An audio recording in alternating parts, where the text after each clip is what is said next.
আজকে কথা বলবো পেঁপে খাওয়ার বিষয়ে। পাকা পেঁপে খাওয়ার অনেক উপকারিতা আছে।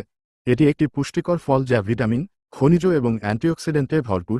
এর কিছু প্রধান উপকারিতা হল পরিপাক উন্নয়ন। পাকা পেঁপেতে থাকা পেপাইন নামক একটি এনজাইম খাবার হজমে সাহায্য করে এবং কোষ্ঠকাঠিন্য প্রতিরোধ করে। প্রতিরোধ ক্ষমতা বৃদ্ধি। ভিটামিন সি এবং বিটা ক্যারোটিনের উচ্চ পরিমাণের কারণে এটি প্রতিরোধ ক্ষমতা বৃদ্ধিতে সহায়তা করে। চোখের স্বাস্থ্য। ভিটামিন এ এবং অ্যান্টিঅক্সিডেন্ট পদার্থ চোখের স্বাস্থ্য রক্ষায় সহায়ক। ত্বকের স্বাস্থ্য। এটি ত্বকের উজ্জ্বলতা বৃদ্ধি করে এবং বলিরেখা ও ব্রণ কমাতে সহায়তা করতে পারে।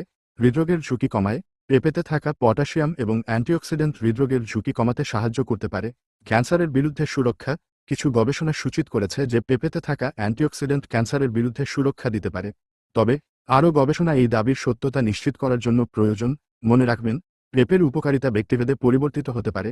যদি আপনার কোনো স্বাস্থ্য সমস্যা থাকে, পেঁপে খাওয়ার আগে আপনার ডাক্তারের সাথে পরামর্শ করা উচিত। স্বাস্থ্য ভালো রাখার জন্য এরকম খবর পেতে শেয়ার এবং লাইক করুন। এস এম ফ্যাশন টিপ সৌজন্যে।